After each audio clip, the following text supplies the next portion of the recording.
I'm saying. This is where we left off. All right. Still talking about, um, in regards to schools and our schools a safe place.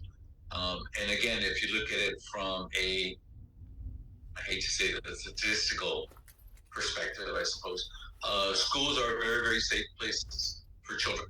Absolutely safe places. And there's a lot of research that backs that up as well, too. Schools are generally safe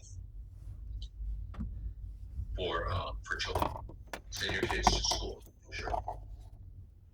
Okay, so I want to get into this whole discussion about the types of school shooters.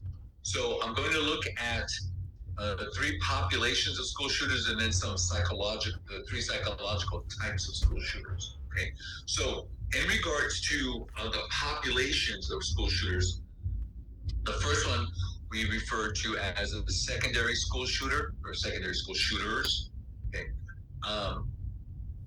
so these shooters were either secondary school students at the time of the shooting, or they carried out their attack at a secondary school that they had attended, and it's usually within the last 3 to 4 years. So it's a recent connection to the school.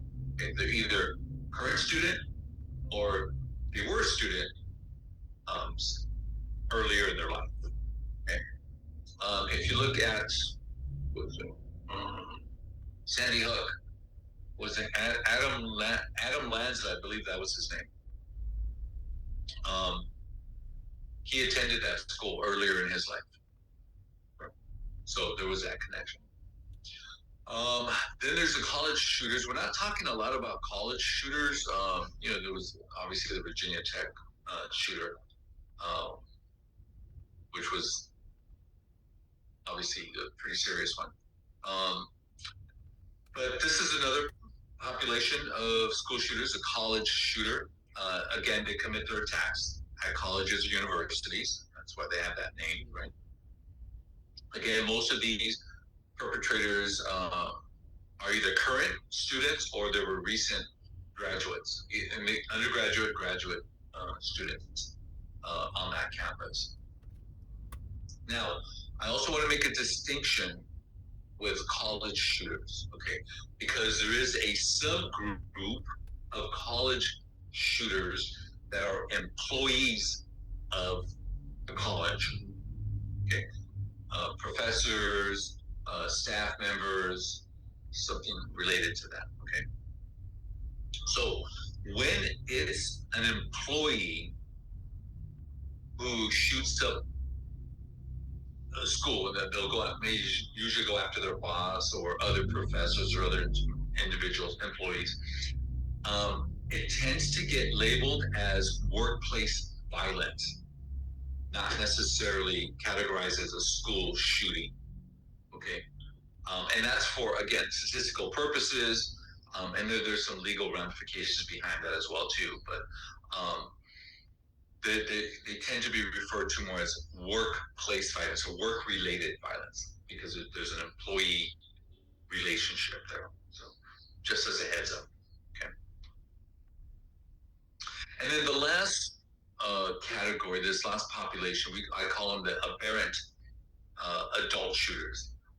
Okay, these shooters tend to be at least 19 years of age or older, but they're around the 19, 20, 21, at least 19. They have no current or recent connection to the school. They weren't students, they weren't employees. It's just that somebody walks on campus, any campus, and shoots up the school. Okay.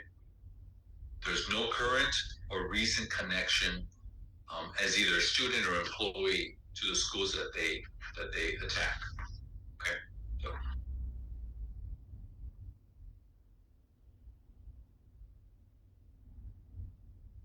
Uvalde, I'm trying to think of the shooter. Did he have a connection? I think he, I'm gonna have to look into that. I think he might have had yeah, Uvalde is the it's the name of the city. The school in Uvalde was, I think, Robb Elementary. Was it Robb Elementary School? Somebody correct me Yeah, if it I'm was. wrong.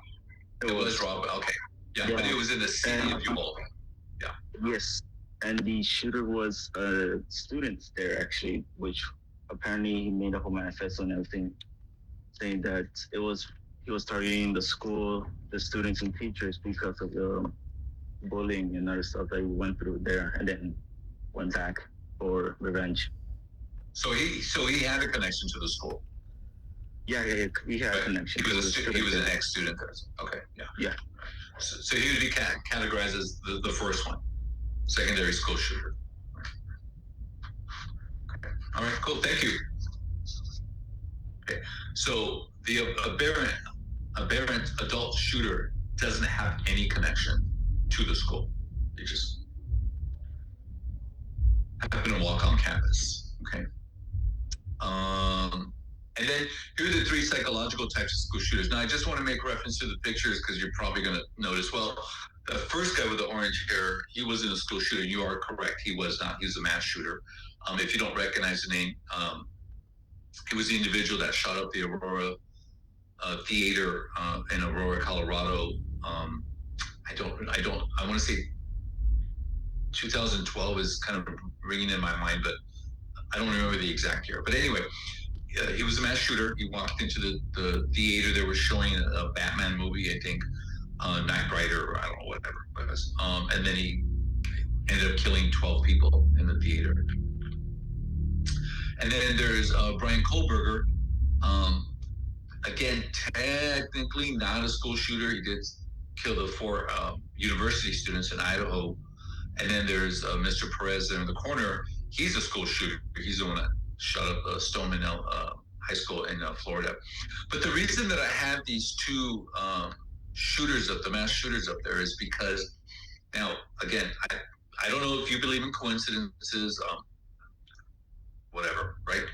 But both of those individuals, Brian Kohlberger and this gentleman from the Aurora school shooting, the theater shooting, they were both doctorate students at the time of the shooting. They were actually going for their PhDs, both of them. One in criminology, which is Kohlberger, and this other gentleman, his was in more of a science base. I don't remember the exact discipline, but they were both in doctorate programs, which I found really interesting because I was in a doctorate program, and I can tell you that the amount of stress that involves was tremendous, and I I can understand how somebody would snap because of the amount of stress that's involved in that process. But I just wanted to make note of that. I don't know. Again, is it a coincidence? I don't know.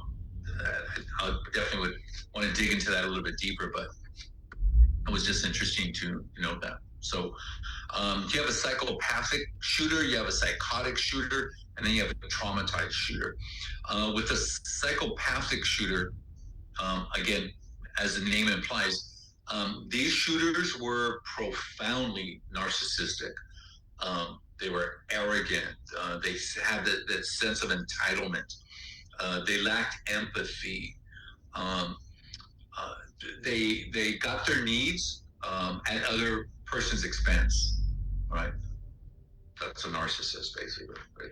So that's a psychopathic shooter.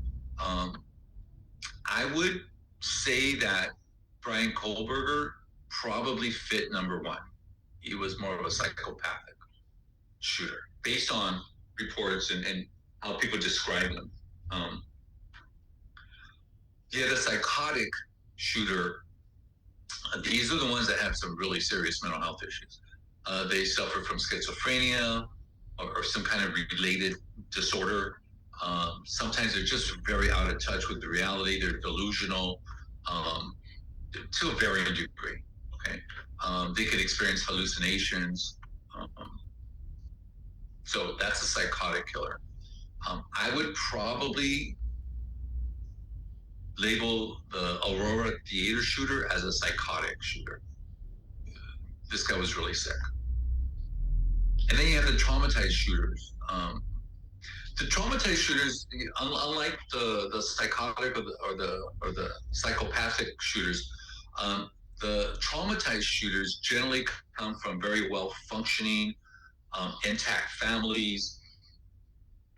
Traumatized shooters, though, have a very long history of chronic abuse as children. They grow up in potentially very violent homes, very severely dysfunctional homes. Okay. And again, I would categorize uh, Mr. Perez there in the orange jumpsuit. I would categorize him as a traumatized shooter. Again, based on information that I know and I've heard about his background, he's endured a lot of trauma in his life. Okay.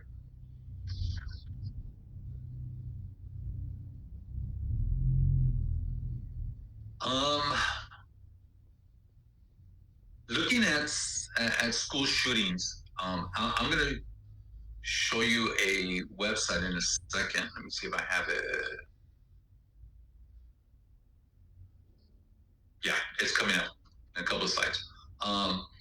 That was produced. This was a report that was produced by the United States Secret Service. And if you're looking at learning threat assessment, if you're looking, thinking of doing that as a career, you definitely have to study the Secret Service because that's their specialty. That's what they do. They manage threats, right?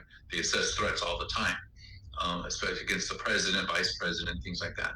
And they've been very busy the last few years. So this is what we know. In examining many school shootings, okay, they reveal some consistencies in regards to who's a school shooter and why they're school shooters. Okay. Number one, not a surprise, folks. They tend to be male. They tend to be male. Okay. I only know of one school shooter that's a female, and her name was Spencer. Was it Spencer? Spencer. Back in Brenda Spencer, back in 1979, out of San Diego. She's the only one that I'm sure there have been other ones, but that's the one that I know who's been very, very well known. Probably one of the first female school shooters, 1979. She was 16 at the time. Yeah. There's a profile of her later on in the presentation. But number one, males. This is a male thing. Number two, the shooters tend to have an interest in violent media, especially video games.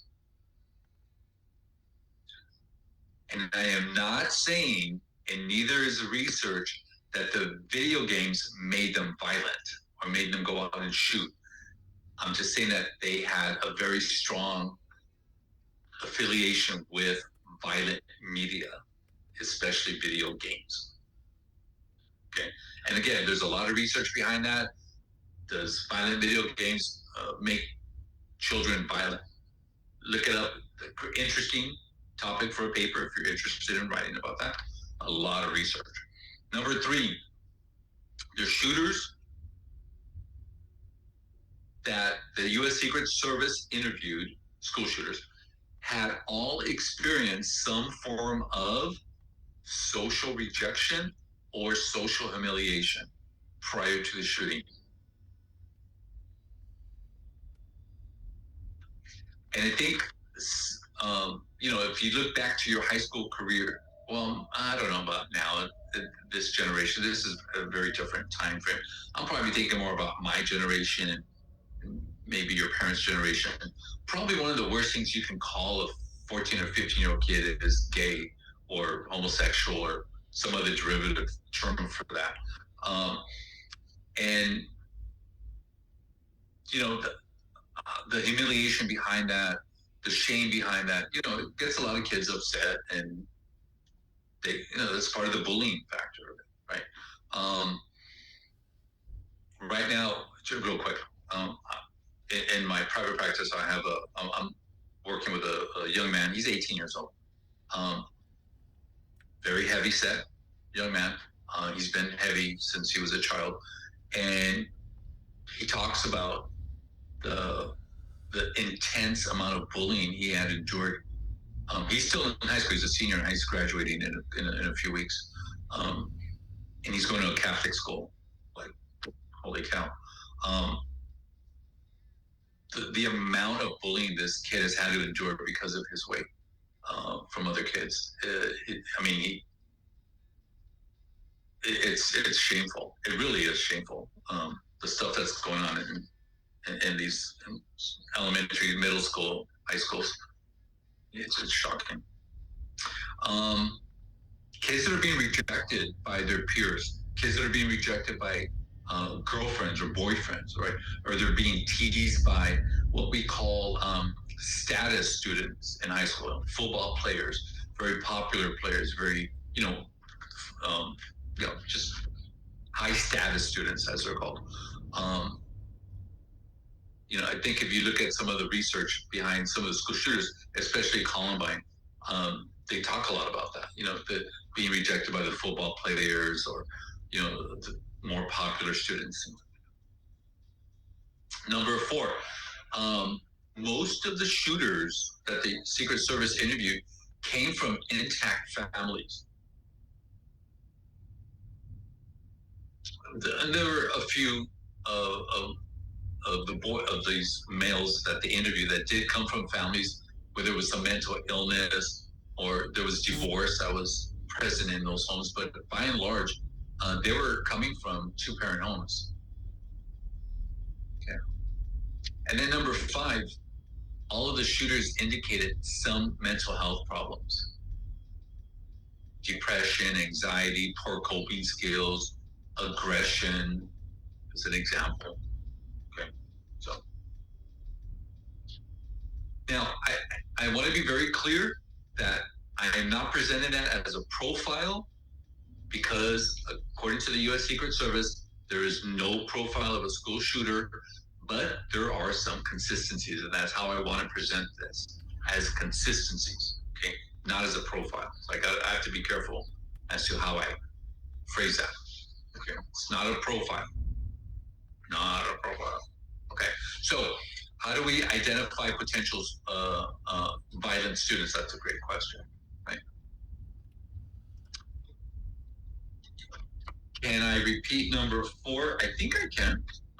Let me get back to this. Number 4 is most shooters come from intact families, by and large. And again, I want to present this as this is not absolute. There's some kids that don't. There's some kids that are never called names, that are never made fun of them. Okay. So nothing is absolute, but this is just the framework, the consistencies of this. Okay. Identify potential violent students. Okay, so number 1, character risks. So the first factor is referred to as a character risk, or risks, plural. Okay, so here we're looking at things that potentially are showing up very early in life. Maybe there's some brain dysfunction that may directly or indirectly predispose an individual to violent behavior. Okay, and I'm going to say something that may get some pushback, and that's cool. I'm always open to discussing it. Potentially, children who have ADHD issues, they're very impulsive, They lack focus. They have a very difficult time sitting still. They fidget, those kind of things. Kids who have oppositional defiant disorder, um, constantly arguing, fighting, stealing, lying, those kind of things. That's what I'm looking at. Okay, as character risks. Number two, children who have some underdeveloped mental abilities. They have very low verbal IQ. They don't have a very large vocabulary. They're not articulate. They can't express their emotions, and so they act out on their emotions. Okay, and this also can lead to very poor school achievement. So there's this level of frustration, right? I don't know if I shared this with you about the Annie Casey Foundation about learning to read by the third grade level. If I haven't, there's a link. Take a look at it. It's very good reading. Use it as a resource for one of your papers if that's what you like to write about. Okay. School failure often leads to dropping out of school, and there we go. And that's a springboard to delinquency. Okay. Number three, parents. Parents who have a coercive style of parenting or child interactions, okay, they tend to be very aggressive. Okay, so when children learn, and usually very, very early, that aggressive behavior gets them some positive results, and they see that from their parents, right? Then those kids are going to grow up to be aggressive. Quick example, domestic violence. Kid sees his father come home every single day, yells at his wife, the mother, so yells at his wife, hits his wife, and then the wife goes and brings them a beer, the newspaper, dinner, whatever, right? The kid sees this constantly. What does the kid learn? That if I want something, I have to resort to violence. Violence gets me things. Children learn that aggressive behavior often leads them to get something positive. And they learn that from their parents. Okay. And then eventually that child's going to start acting out aggressively towards the parents. And then that kid's going to get whatever they want because the parents give that to them, right? They just don't want to deal with this angry 16-year-old kid. Number four, exposure to violence. We talked about that with the media, okay? Or even being a victim themselves, that child, right? There's a lot of evidence that shows that exposure to violence, and particularly victimization by violence, getting beat up, getting abused, is associated with an increased risk of perpetuating violence.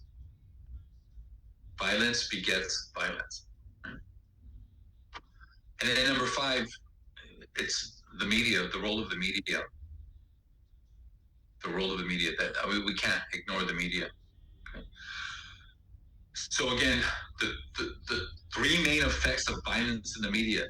Number one, children who are exposed to high levels of media violence are more accepting of aggressive attitudes and behaviors. They see it on TV, they see it in the movies, they see it on social media, they see it on video games. They're exposed to high levels of media violence, and they're more accepting of these aggressive behaviors and attitudes. Number two, the more chronic and long-term exposure to violence can lead to desensitization to violence. So when you incorporate the cartoon aspect of it, right? And I don't know about now, I don't watch that stuff. But anyway, when I was a kid, there were some, there were cartoons, but they tended to be a little aggressive, a little violent, right? Kids are constantly exposed to this, right? They become desensitized to it. And then number three, children who watch a lot of violence on television seem to develop what's commonly referred to as mean world syndrome, which means that, this kid now believes that the world's a very mean place, a very dangerous place. You don't think that causes anxiety? Yeah, a lot of it. Yeah.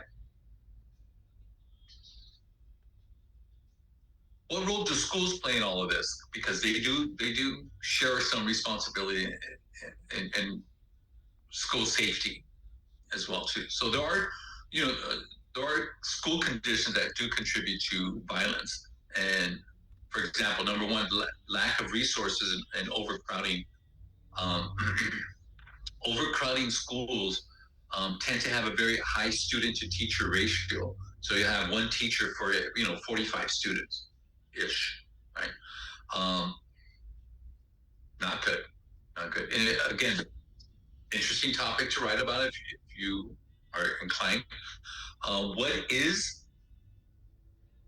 the most appropriate school size based on research? What's the best the best number of kids to have in a school that these students are going to be really served well by that school? And it's between 500 to 900 students. That's it. 500 to 900 students. So that's the ratio of 12 per, I don't know. Well, 12, one teacher per 12 students. Ideally, that'd be great. I don't know where that's happening, and I don't think it's happening anywhere that I'm aware of, but that's a good ratio. I that'd be great if we could do that. I just don't think I don't even think they do that in graduate school. In graduate school, the average is one professor for 20 students. So, if they can do that, that'd be awesome. But ideally, if you can build a school that only fits less than 900 students, ideally that's a good school. That's ideal. Yeah.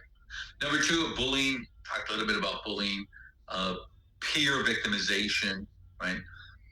When your school has a high prevalence of bullying behavior and it's not being addressed, that creates a very toxic environment, and which it leads to violence. We know that. It really does lead to violence.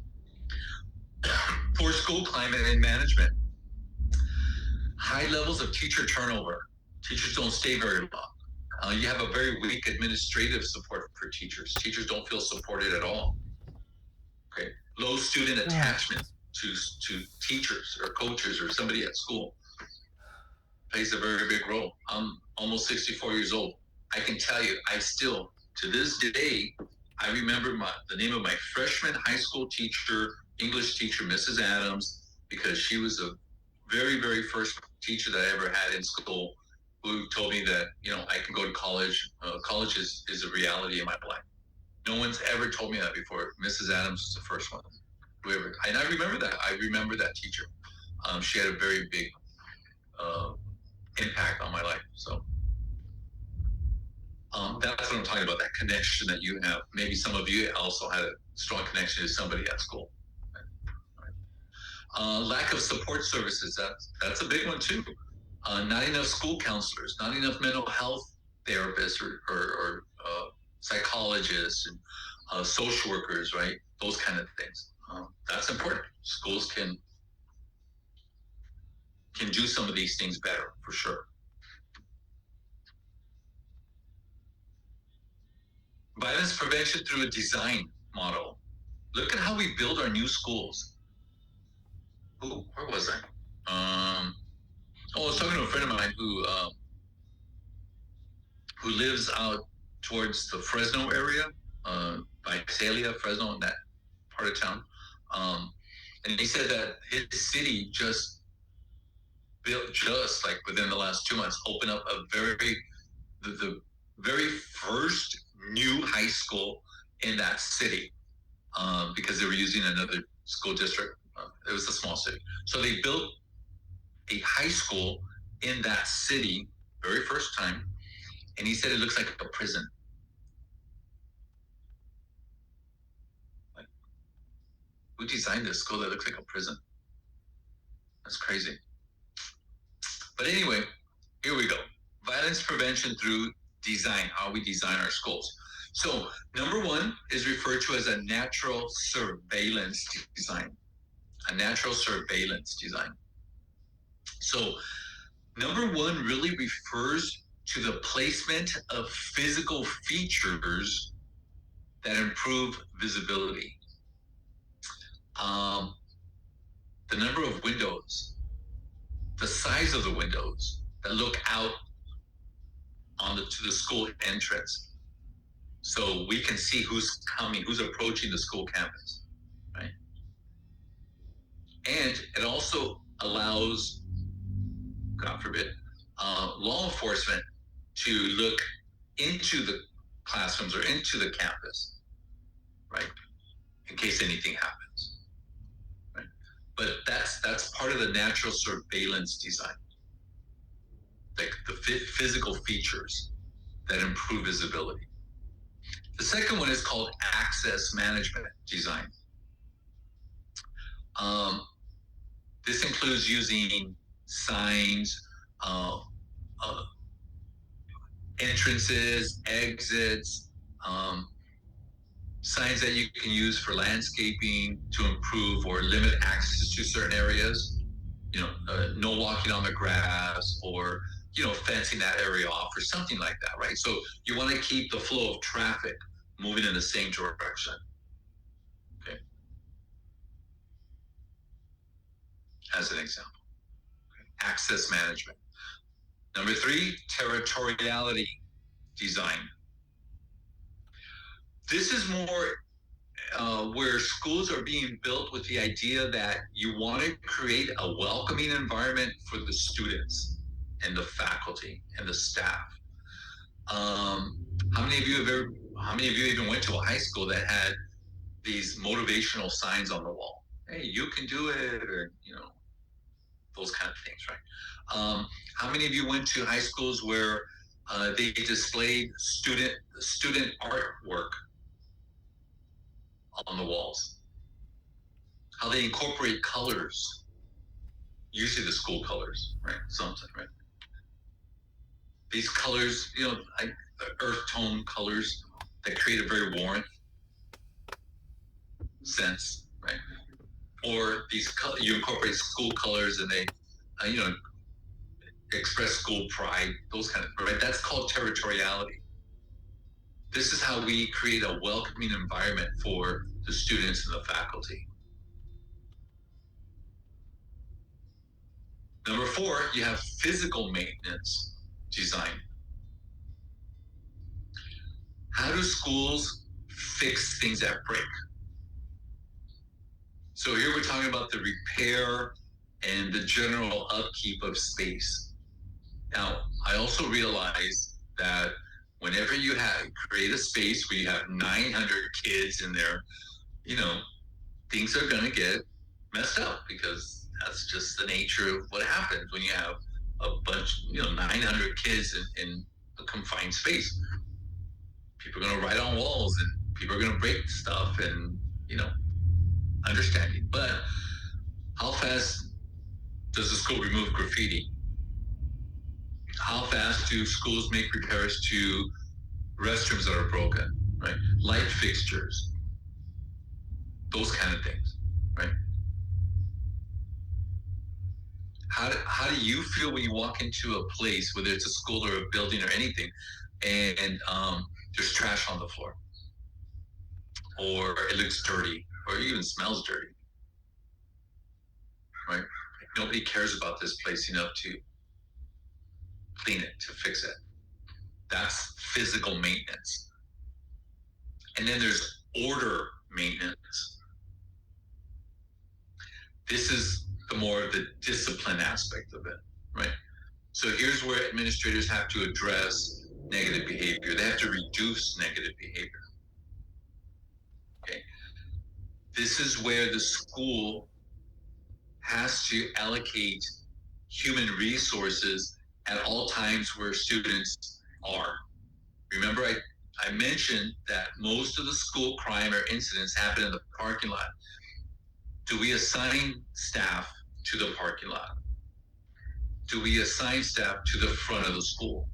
Do we have extra security at football games? That's order maintenance. Okay, wherever students are, whenever they're moving from one location to another location in between classes, you should have as many adults in that area to monitor things. Okay, that's order maintenance. Schools can do all those things better. Again, we talked about this on Monday. School crimes tend to occur in September and October. Nearly 25% of all school crimes took place during these 2 months, September and October. And this also corresponds to colleges and universities. This also tracks with what we know about the college and university experience. We call it the red zone. You may have heard that term, maybe in some of your classes at CSUN. There's such a thing called the red folder. It's a little bit different than the red folder. As faculty, we've been told about the red folder, but I don't want to get off topic. So this is the red zone, very similar, which means that the first 14 weeks of the fall semester is when 50% of all sexual assaults take place on a college campus. The first 14 weeks of the fall semester. 50% of sexual assaults take place. That's why we call it the red zone. That being said, when you compare the 5 months of the fall semester, so August, September, October, November, December, right? And you compare those with the 5 months of the spring semester, which is January through May, both of those time periods have a nearly equal crime risk. If you look at the stats. In the fall, 48% of school crimes, spring semester, 47% of school crimes. Okay. If anyone's interested, great topic to write about. You definitely want to look at this website because this gives you all of the information. This is from SafeWise. There's also another one called Ed Resource. I think that's another good resource. But if you want to know about school crime, this is a really good website to take a look at. It's on your slides. You can take a look at those at your leisure. Okay. This is the Safe Schools Initiative that was published by the United States Secret Service.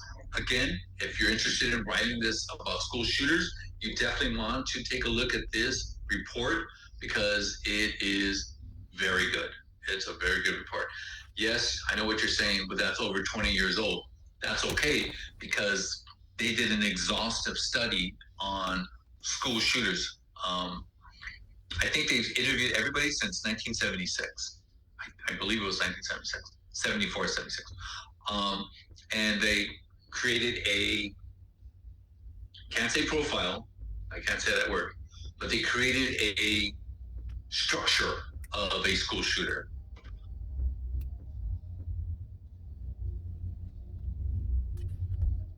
And it's in the report. It's a really good report. It's a really, really good report. But it's the Secret Service National Threat Assessment Center that put this together. And they're experts in threat assessments. That's what they do all the time. So the earliest case that they looked at was in 1974. This is where a student brought guns and some homemade bombs to his school He set off the school alarm, and then he shot a couple of firefighters that responded to the fire alarm. And so that was the earliest case that the Secret Service looked at. All of the incidences that the U.S. Secret Service looked at were committed by males, boys, men, but males. And they found that handguns, rifles, or shotguns were the primary weapons used in these school shootings. Handguns, rifles, and shotguns. And what they found was more than half of the attacks occurred in the middle of the school day.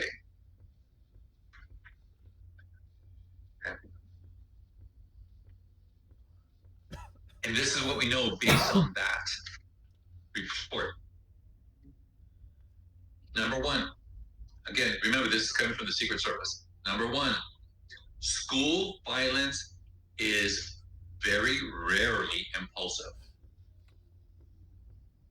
Kids are not waking up on Wednesday morning and thinking, maybe I want to shoot the school today.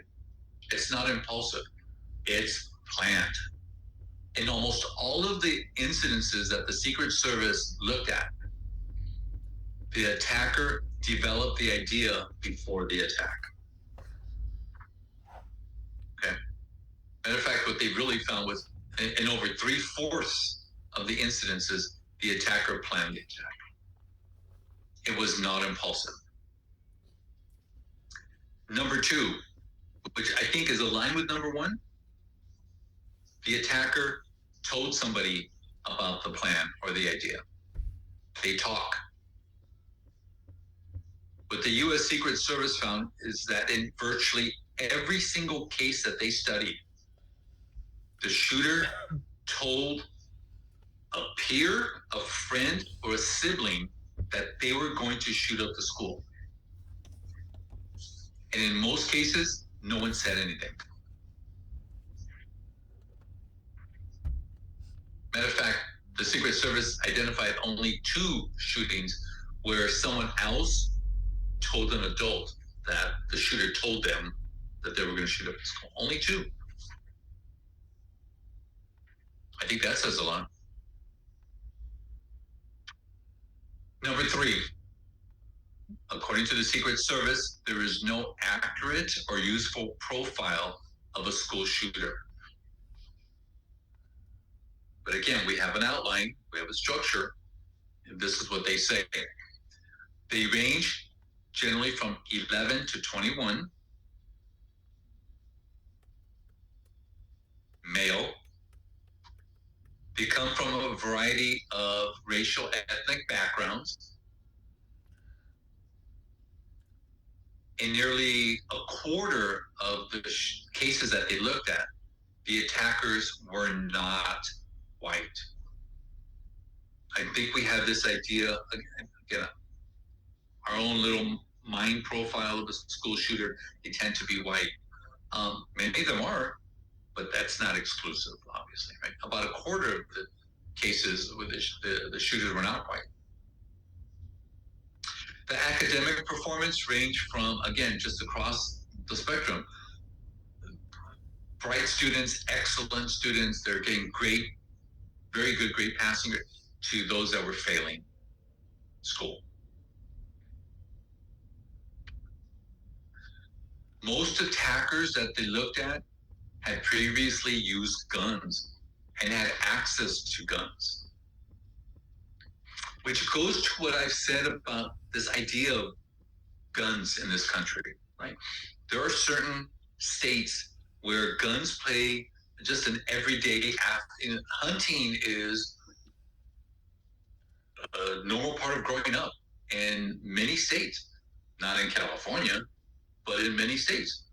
So kids have access to guns from very early on, and it's normal because they, in the context of hunting and just using that as a, the rite of passage, and this is what we do, and my father did it with me, I'm doing it with my child, he'll do it with his, that kind of stuff.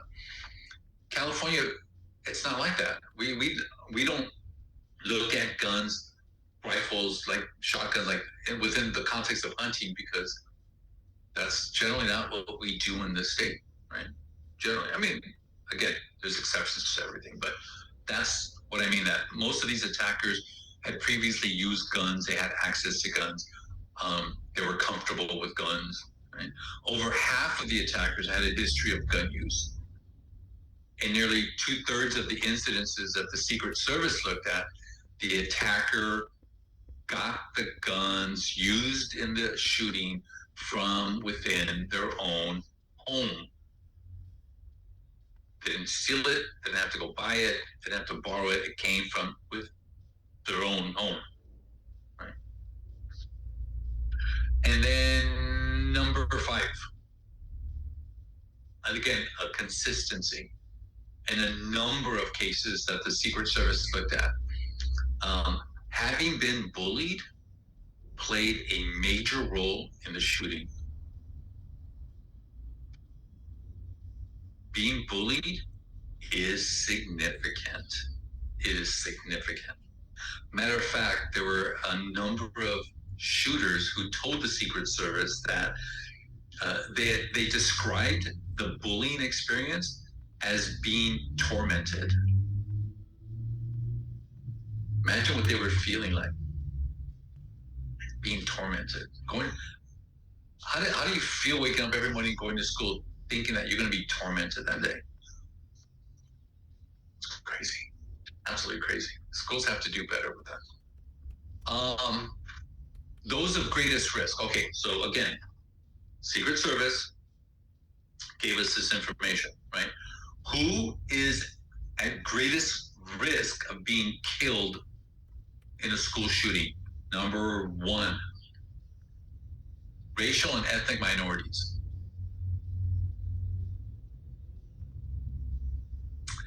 Number 2, if you attend a high school, called the senior high schools. And then number 3, if you attend a school in an urban district.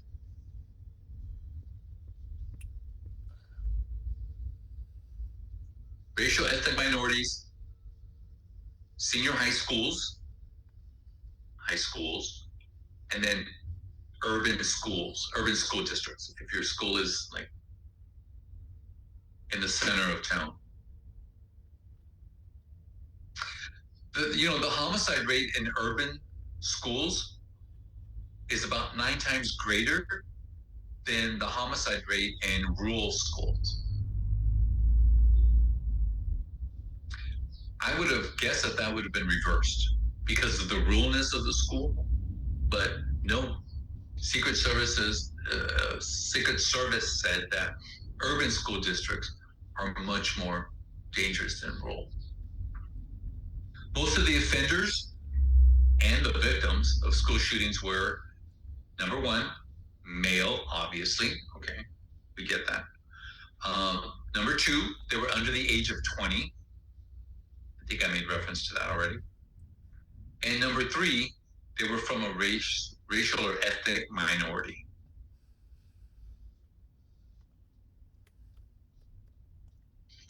The most common motive for the violence, the school violence, was some type of interpersonal dispute. Got into an argument, got into a fight, whatever, right? We need to teach conflict resolution. We need to do a better job of that. I think I said something related to this. The chances of a child, I'm sorry, not your child, of a child being shot at school. And again, for you mathematicians, do the math, figure this out. This is a formula. Number of years that you're in school, about 13, right? Divided by the number of total students that are in school in the United States. I mean, it doesn't even register, right? Probably not. It's estimated that, at least in the public school setting, that a child who spends 13 years in public schools has about 1 chance in about 1.5 million of experience of violent death in school or on school property or while commuting to or from school. 1 in 1.5 million chance.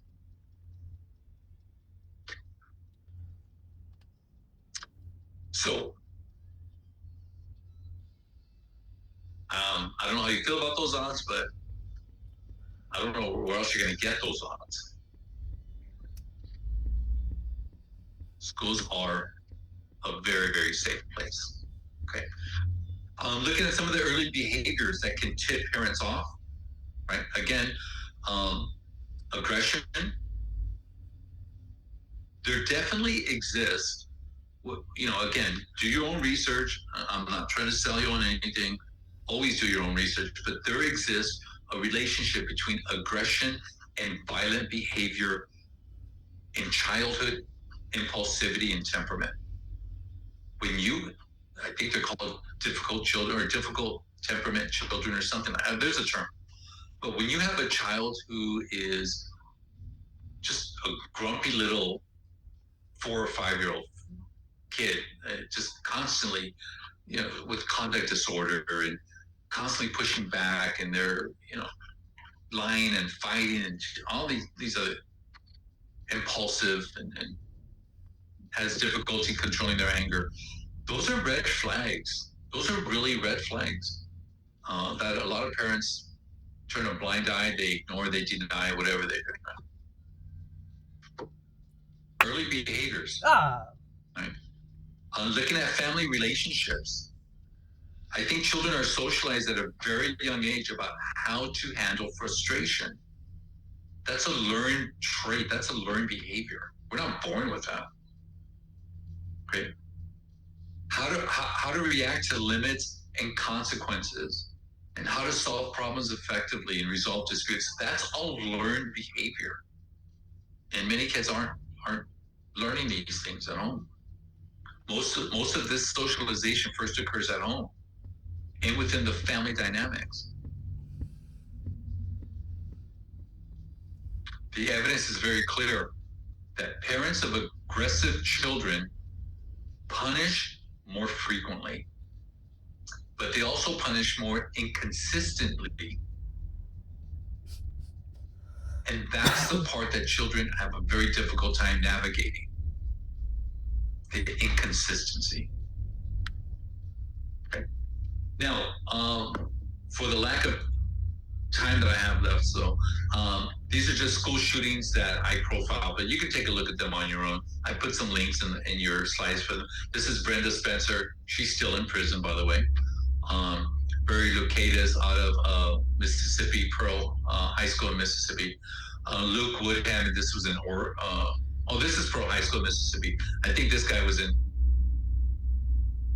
maybe also Mississippi. No, I think he could have been in Oregon. I'm not sure exactly, but there's a link. You can look it up.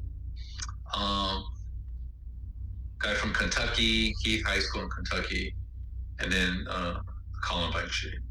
So, okay. There are some interesting videos if you would like to take a look at them. They're both found. You can find them on YouTube. This is the one that's this new movement that we're going towards, holding parents responsible for school shootings. Very good little segment there. And if you haven't heard by now, there was a documentary that won an Oscar 2 weeks ago called All the Empty Rooms. It was produced by Steve Hartman, who's on CBS News, if you guys watch the news. But they won an Oscar for their documentary, and he talks about it there.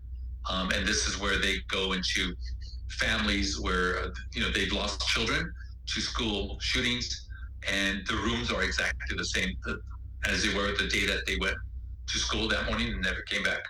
The rooms are exactly the same. They haven't touched the room. It's a very, very emotional documentary. So, but if you're interested, take a look at it. It's good. So, all right. That's all I have for today. Monday, exam 2. All right. Today's quiz opens up at 11 o'clock instead of 11:30. Doesn't really